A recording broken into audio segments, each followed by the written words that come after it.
Champions লিগের এক মৌসুমে সর্বাধিক গোল কন্ট্রিবিউশনের ক্ষেত্রে ক্রিস্টিয়ানো রোনালদোর দীর্ঘস্থায়ী রেকর্ডে ভাগ বসিয়ে রাফিনহা চ্যাম্পিয়ন্স লিগের ইতিহাসে নিজের নাম লিখিয়েছেন।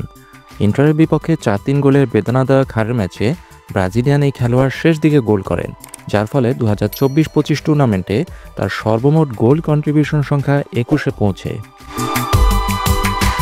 2013-14 মৌসুমে রিয়াল মাদ্রিদের জয়ের ধারায় রোনালদো এ রেকর্ড করেছিলেন। সেই সিজনে প্রতিযোগিতা চলাকালীন রোনালদো নিজে 17টি গোল করেন এবং 4টি অ্যাসিস্ট করেছিলেন। সেই মৌসুম শেষ হয়েছিল অ্যাটলেটিকো মাদ্রিদের বিপক্ষে ফাইনালে এই পর্তুগিজ আইকনের একটি ডিসাইসিভ পেনাল্টির মাধ্যমে।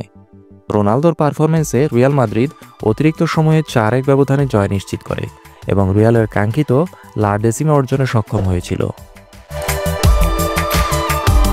এখন এক দশকেরও বেশি সময় পরে রাফিনহা সেই রেকর্ডের সাথে মিল রেখে গোল এবং অ্যাসিস্টের এক চমকপ্রদ প্রদর্শনী দেখিয়েছেন, যা এই মৌসুমে ইউরোপ জুড়ে বার্সেলোনার দুর্দান্ত সম্মান আদায় করে নিয়েছিল।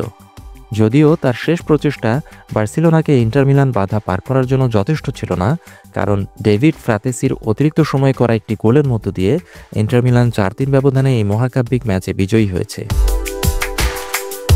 নতুন কোচ হ্যান্সি ফ্লিকের অধীনে রাফিনহা নিজেকে ফিরে পেয়েছেন।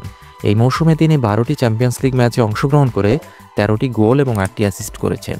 এই মৌসুমে উয়েফার নতুন ফরম্যাটের চ্যাম্পিয়ন্স লিগ আয়োজনের জন্য ধন্যবাদ দেওয়া যেতেই পারে, কারণ এতে রাফিনহা এবং তার সতীর্থরা গ্রুপ পর্বে 2টি অতিরিক্ত ম্যাচ খেলেছেন। সামগ্রিকভাবে পুরো সিজনে এখন পর্যন্ত সব প্রতিযোগিতা মিলিয়ে 52টি ম্যাচে তার 31টি গোল